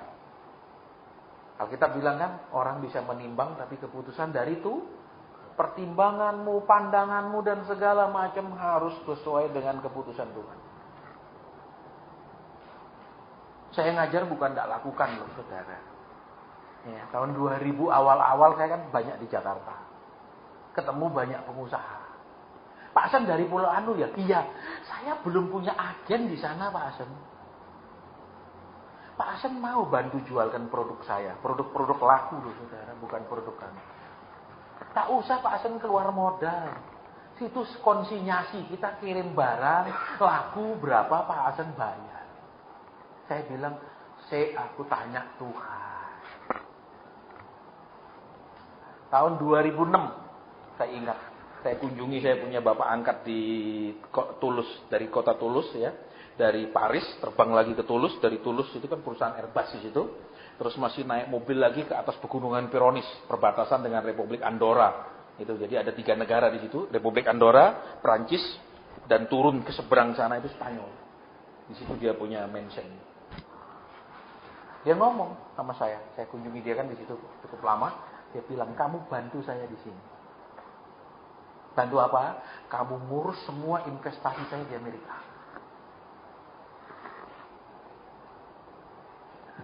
Di dia punya kastil itu datang orang-orang dari Inggris, dari Amerika, ngomong apa?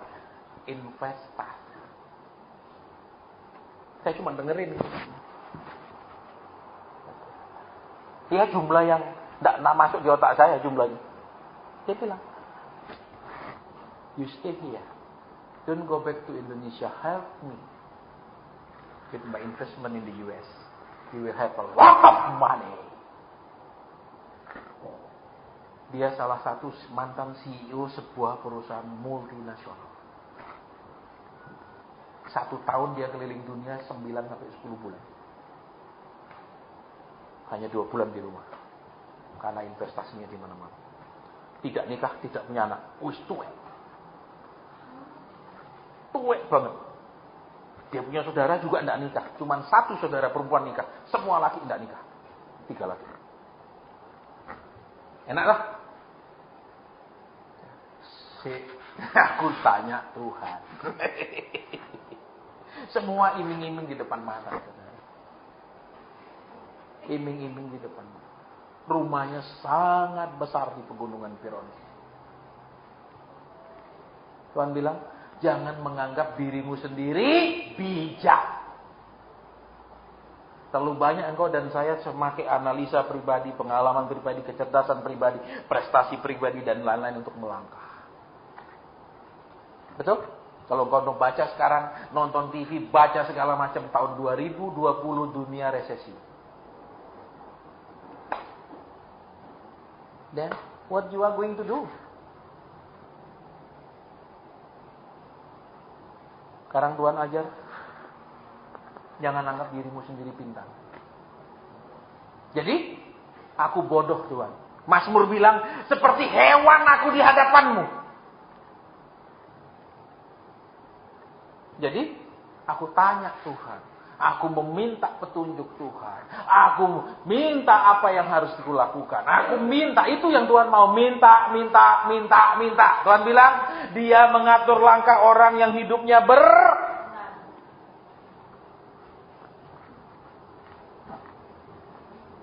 Ini kan PD mujizat 7 tahun lebih.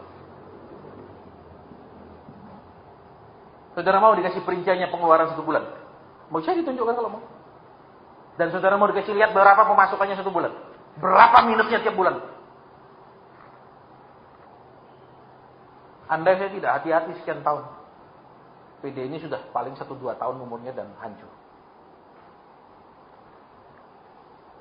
Saudara baca bukunya Reinhard Bonnke. Evangelism by Fire. Ketika ada orang mau bantu dia punya pelayanan. Saudara dengan nilai yang begitu fantastis. Untuk membeli tenda, saudara, untuk puluhan ribu orang, bisa nampung puluhan ribu orang tendanya itu untuk pelayanan di Afrika. Waktu orang itu mau kasih, Tuhan kasih tahu dia, jangan ambil persembahan itu. Kalau engkau ambil, maka orang yang memberi akan menguasai pelayananmu. Baca buku.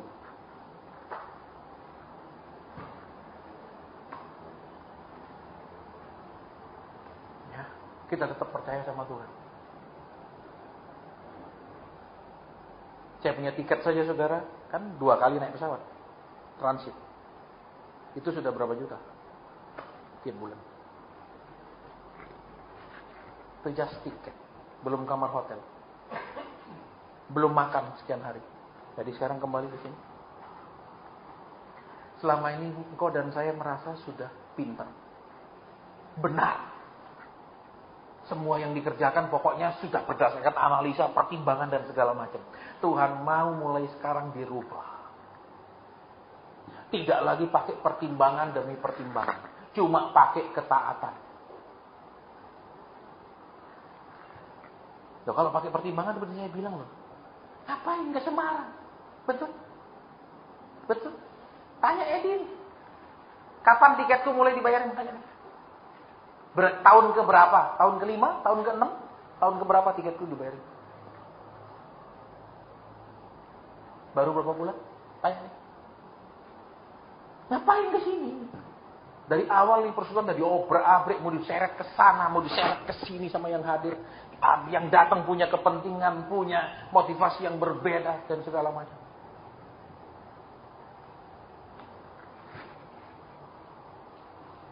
Pertimbangan manusia. Sekarang aku hanya pertimbangannya Tuhan. Enak lah. Kalau udah gitu kan aman hidupmu. Tuhan bilang, kau berani mempertaruhkan hidupmu sama aku pertaruhkan hidupku sama kamu. Ya toh? Kalau kamu pakai timbangan terus, ya aku tak timbang-timbang juga. Hasilnya mene tekel ufarsin. Ditimbang hasilnya, tidak ada berat. Saudara pikir ikut Tuhan enak. Tuhan bilang, pikul. Jelas toh? Salib itu apa? Kehendak Tuhan. Salib itu apa? Bukan, salibkan daging. Bukan hanya itu, saudara. Salib itu berarti apa? Menggenapi rencana Tuhan. Salib itu berarti menggenapi rencana Tuhan. Tapi saudara dan saya pakai Tuhan untuk menggenapi rencanamu dan rencana saya. Bertuhan hanya untuk dituruti Tuhan. Bukan untuk nuruti Tuhan. Bertuhan hanya untuk memanfaatkan Tuhan. Dan tidak ada manfaat untuk Tuhan. Bertuhan dan menjadi apa? Memperhamba Tuhan. Bukan menjadi hamba Tuhan.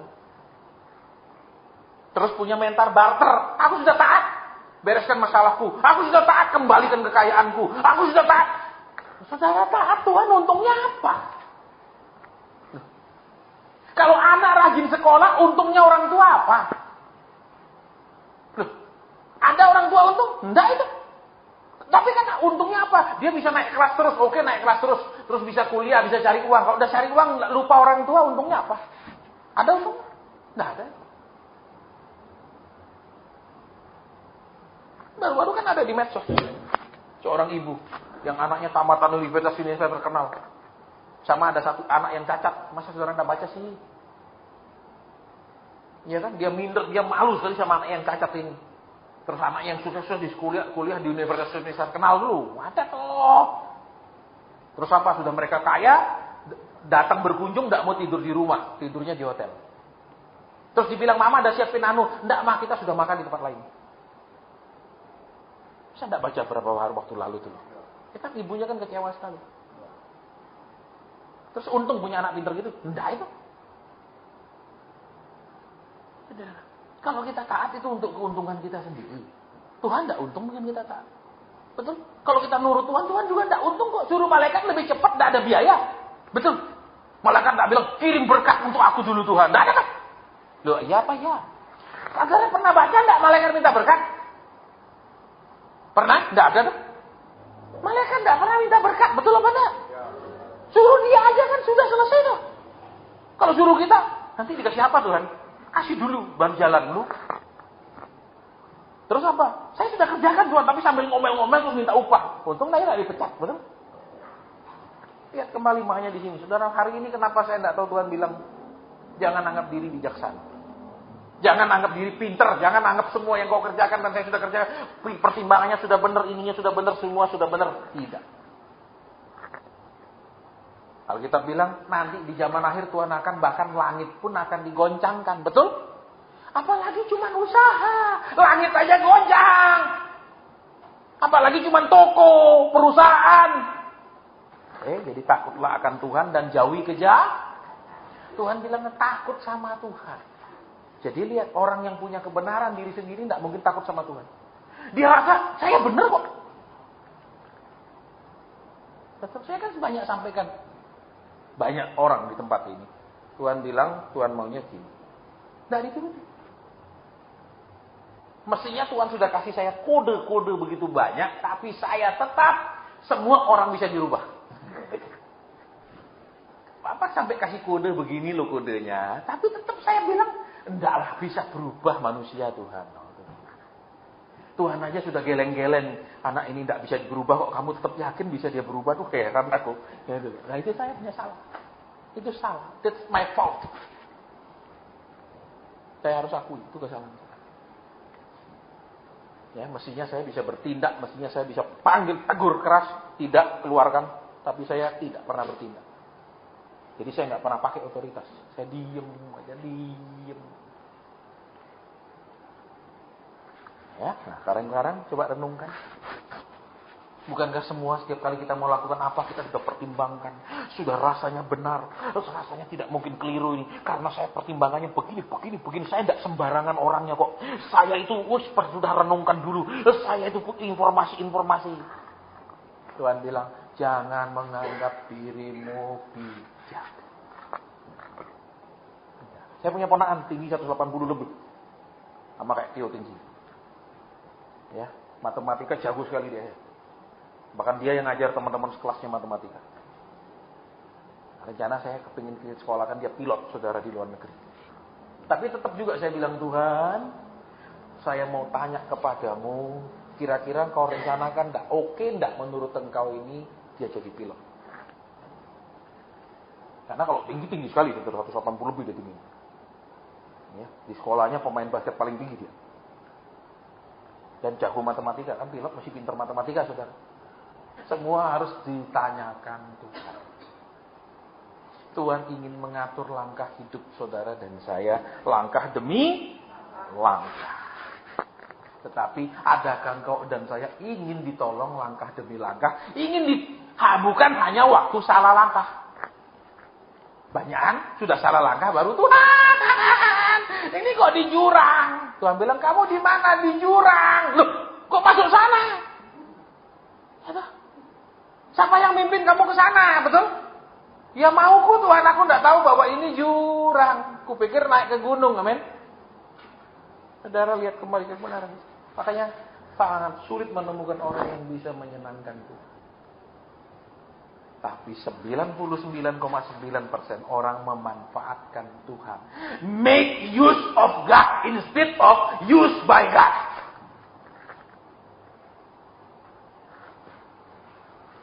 Betul? Sekarang mau sampai kapan kayak gitu? Mau sampai kapan gitu loh. Nggak bosan jadi Kristen gini-gini terus. Muter dari masalah ke masalah.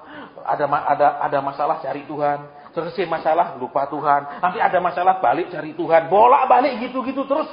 Jalan di tempat sampai kapan gitu. Apa nggak bosan? Saudara, Tuhan punya rencana demi rencana yang ketika kita jalan, itu seperti kita naik tangga. Baca bukunya Rick Joyner. Ya, berapa bukunya saya tidak sebut judul, pokoknya cari buku-bukunya Rick Joyner, saudara belajar. Naik tangga terus.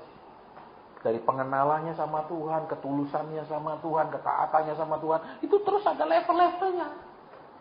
Tapi selama ini kita hanya fokus level berkat, lebih kaya, lebih banyak uang, lebih proyek, lebih.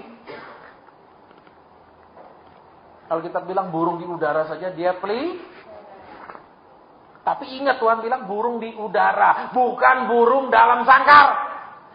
Tuhan tidak sebagai penggemar burung dalam sangkar. Tuhan bilang burung di udara. Burung itu sedang terbang menggunakan sayapnya.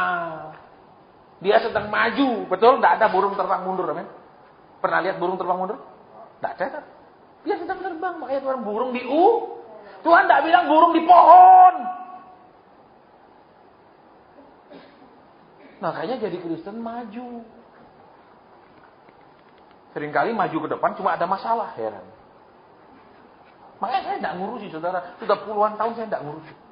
Kalau mau ngurusi yang gitu-gitu, jadwal saya penuh. Karena saya tidak mengurusi yang gitu-gitu. Orang malas ngundang saya. Nah, percuma dia cuma khotbah, tidak mau doakan. Saya bilang, saya bukan dukun. Kalau kamu cari dukun, sana cari orang lain. Mereka tidak mau dengar firman. Maunya, saya punya masalah, jalan keluarnya apa, Pak? Saya punya masalah, langsung doakan, Pak, supaya selesai. Aku dukun. Aku yang ngelakoni, sampean cuma nganter beras merah, beras putih, apalagi itu, ayam, terus tak lakoni dewi, kok enak. Ini Kristen ini perdukunan apa? Ada di Alkitab orang ketemu hamba Tuhan, terus hamba Tuhannya bilang, oke, aku yang doakan bereskan, gitu ada.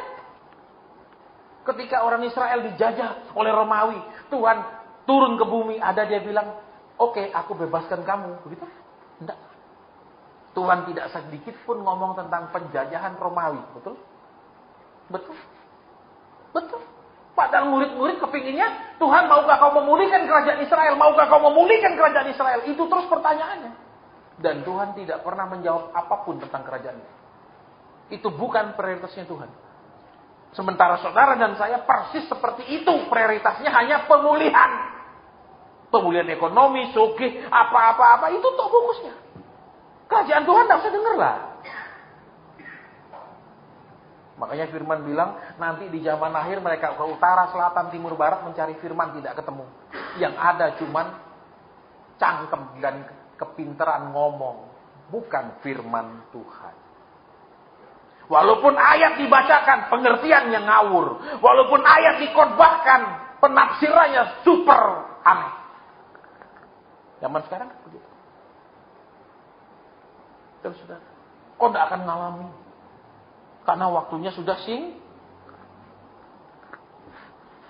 begitu pengajarannya tidak ada. Standar orang masuk surga tidak pernah diturunkan, betul? Betul? Loh, iya toh. Standar ketaatan tidak pernah Tuhan turunkan. Standar kekudusan tidak pernah Tuhan turunkan. Semua tidak pernah diturunkan. Tapi zaman sekarang khotbah semua diturunkan. Enggak, karena zaman akhir Tuhan tidak terlalu keras didik. Tuhan tidak terlalu lama didik. Nanti keburu kiamat. Jadi semua dipercepat. Gitu kan. Kita lihat kembali ke sini. Apa yang saudara dan saya anggap kita pintar yang kita pertahankan sampai kita tidak takut Tuhan. Apa yang saudara dan saya anggap bisa sampai tidak suka bertanya sama Tuhan. Apa yang saudara dan saya sudah benar sehingga tidak bisa dikoreksi lagi sama Tuhan. Lihat ayat ini. Jangan anggap dirimu bijak. Belajar suka dikoreksi. Saya pun dari persekutuan-persekutuan saya renungkan. Kan manusia, saudara tahu kan? Ya kan ada manusia dengan gejala kejiwaan. Ada manusia dengan penyakit jiwa. Levelnya beda. Ya, karena saya dari dulu suka sekali ke psikologi. Oh, orang ini kenapa dia begini? Karena begini. Pernah, saudara. Saya tidak punya masalah dengan mereka di tempat itu. Tapi Tuhan ngomong sama saya. Tidak boleh pelayanan di situ. Tuhan orangnya baik loh. Tidak pernah ribut sama saya. Tuhan bilang tidak boleh. Nah, dia tidak salah apa-apa Tuhan sama saya. Tuhan bilang tidak. Kenapa tidak boleh Tuhan? Dia tidak mau kurendahkan. Tuhan bilang, dia tidak mau kurendahkan. Kalau orang lihat, wah, dia begitu pemurah. Untuk Tuhan uang yang ngalir kayak gitu. Tapi Tuhan bilang, dia tidak mau aku rendahkan. Terus Tuhan bilang, tidak boleh pelayanan di situ. Dia tidak salah apa itu. Dia sama saya baik. Lama sama saya. Terus kenapa tidak boleh? Pokok tidak. Loh. Saya bilang, Tuhan aku jadi hamba Tuhan aneh ini Tuhan. Dia orang tidak salah sama saya kok.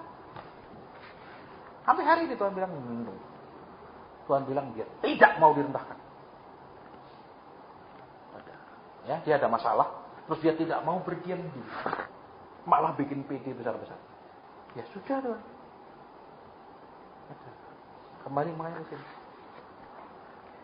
Apakah ini berupa peringatan akan ada sesuatu yang akan terjadi? Saya tidak tahu.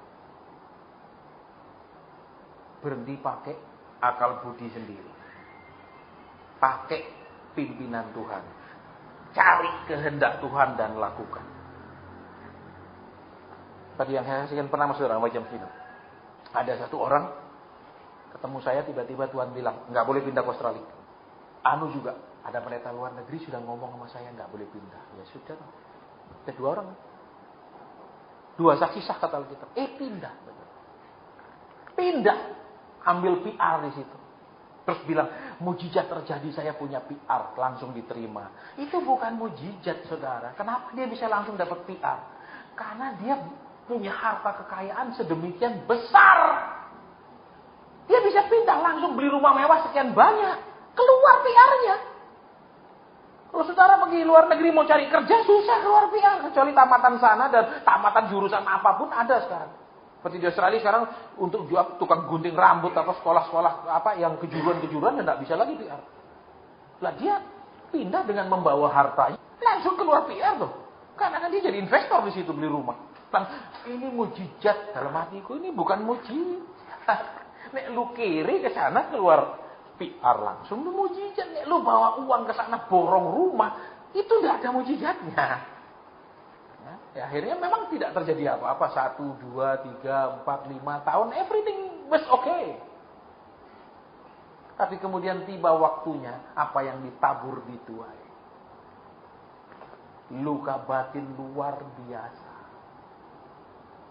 Berapa bulan lalu dia ketemu saya, ada cerita. Dengan napas seperti itu, bagus. Kenapa? Setiap ketidaktaatan cepat atau lambat pasti menuai. Setiap ketaatan cepat atau lambat juga menuai. Saya tidak mau bisa ngomong apa-apa. Jangankan sama yang kaya, saudara. Yang miskin pun tidak mau dengar, apalagi yang kaya. Betul? Kan prinsipnya boleh miskin tapi tetap sombong, amin. Yang penting sombong.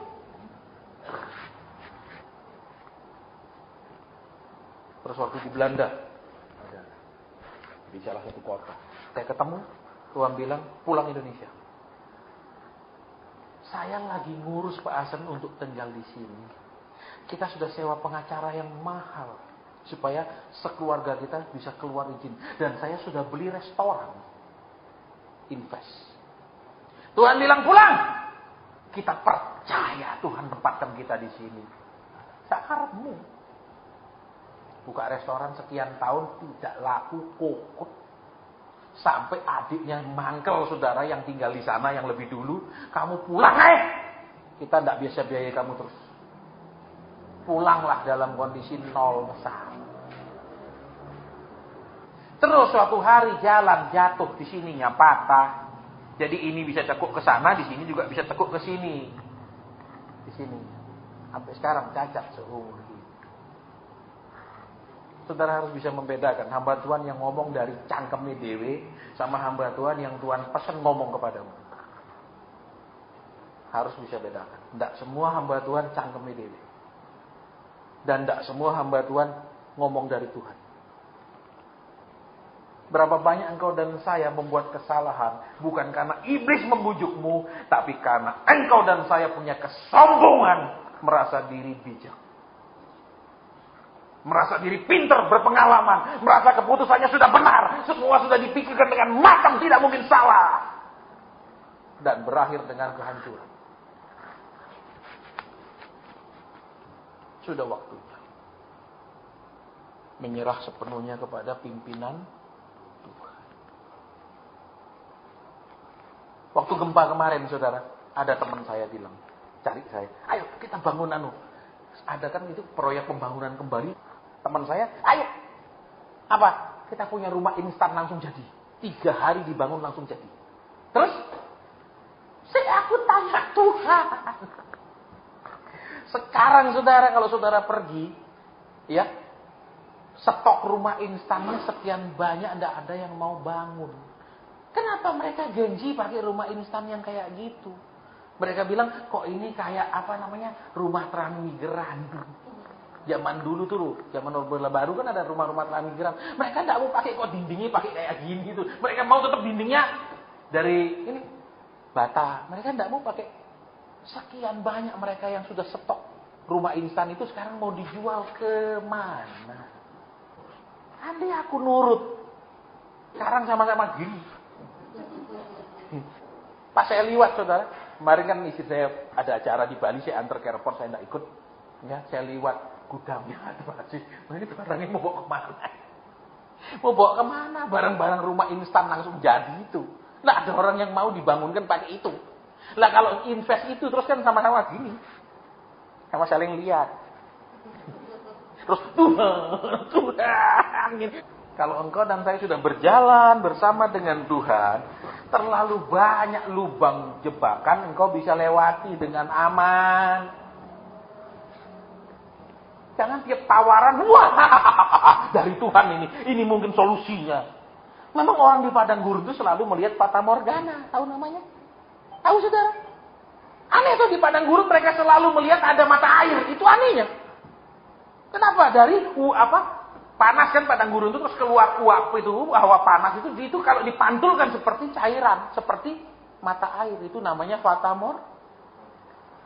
Makanya kalau orang di padang gurun selalu berpikiran ini jawaban Tuhan. Tawarin ini pasti jawaban Tuhan, itu fata morgana. Berakhir dengan merana.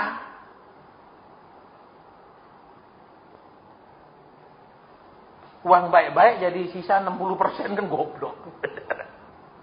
Gitu. Makanya kalau sudah terbiasa berjalan dengan Tuhan, saudara tidak bikin masalah. Karena tidak terbiasa jadi selalu bikin masalah dan selalu jerit-jerit kepada Allah. Begitu. Ya kan? Tapi tidak pernah merasa salah, betul? Halo? Selalu merasa ini cobaan, selalu merasa ini iblis yang ganggu. Iblis naik ke surga bilang, Tuhan aku ganggu apa sih anakmu? Betul? Dia kan diganggu sama maunya sendiri. Lihat orang sukses kepingin sukses. Ya kan? Lihat orang diberkati marah. Masa aku yang ganggu dia? Kapan aku aja dia marah? Ayo. Duh. Siapa yang iblis bilang, ayo marah. Ayo, siapa? Ya ada lah. Betul? Makanya sekarang, hari ini saya tidak tahu mengapa Tuhan bilang, jangan menganggap dirimu bijak. Jangan menganggap dirimu pintar. Betul? Dari mana? Ya tidak tahu. Pokoknya mataku tertuju padamu. Ingat, LPD et Elpida. Bahasa aslinya. Walaupun tidak ada dasar untuk berharap, tetapi Abraham berharap dan percaya. Itu berterjemahan bahasa Inggrisnya LPD et Elpida. Tidak ada dasar. Istri sudah mati haid. Perempuan mati haid dari mana bisa melahirkan? Laki 100 tahun. Betul? 100 tahun bisa apa? Biar makan ginseng. Katakan yang 3000 tahun stroke paling gak mati. Ya, saudara. Tapi bagi Tuhan bukan bagi Tuhan, bersama Tuhan seperti yang lebih jelas. With God everything is possible. Bayang duit ini siapa nih? Siapa yang mau kasih? Loh, kan Tuhan yang berjanji, Dia yang menggenapi. Asalku tetap beriman dan percaya. Sabar menunggu, tetap berdoa. Buang segala keluhan dan marah. Amin. Keluhan, kecewa, malas berdoa. Halo? Itulah penyakitnya orang yang tak percaya. Loh, kalau orang percaya tenang aja. Tapi aku bersyukur padamu. Bab kau baik memimpin langkahku. Itu saudara. Loh kalau kamu kan lo bisa. Mau beli lo saudara tanah. Tidak boleh Tuhan bilang. Tuhan bilang tidak. Loh Tuhan kan senang kalau hambanya kaya raya. Banyak orang dengarkan hambanya. Betul. Tapi tidak dengarkan Tuhan dong. Tapi dengarkan hambanya. Betul. Karena hambanya yang jadi Tuhan. Dan mereka menuhankan orang yang berhasil dan sukses dan kaya. Bukan Tuhan Yesus. Janganlah menganggap dirimu Saudara pikir punya banyak uang tidak merubah karakter manusia? Merubah. Betul? Betul? Nggak punya uang justru nggak merubah. Betul? Punya uang justru merubah, jadi lebih sombong, ya toh? Lebih nggak mau bergaul lagi sama teman, lebih pilih-pilih pergaulan, itu akan begitu kok. Justru dimiskinkan malah nggak berubah, tetap sombong, amin.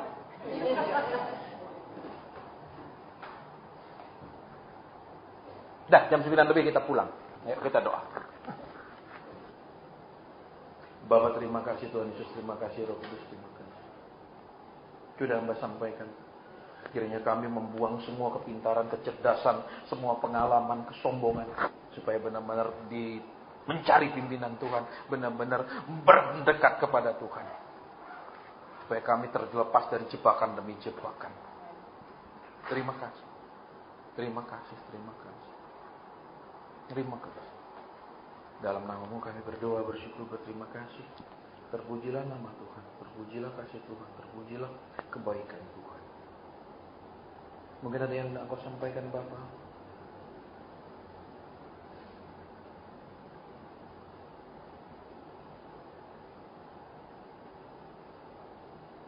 Baik, terima kasih. Dalam nama Tuhan Yesus kami sudah berdoa dan berterima kasih. Amin. Besok adalah malam terakhir, sesi terakhir kita untuk doa semalaman. Ya, sudah itu tidak ada doa semalaman lagi karena gedungnya akan dibongkar. Ya, itu saja. Ya, ini sudah yang paling lama, paling istimewa. Ya dong, walaupun tidak banyak yang benar-benar menanggapi dan bertumbuh. Tidak banyak yang saat ini benar-benar punya kehidupan doa yang benar sampai hari ini. Ya, tugas saya sudah selesai. Ya, sisanya saudara akan berhadapan dengan Tuhan sendiri. Sudah dididik sekian tahun, tidak musuh-musuhku berdoa, tidak musuh-musuhku karib, go ahead. Ya, I'm not responsible anymore. I have done my job. I have carried out my duty. Baik, selamat malam, Tuhan berkati, kita pulang.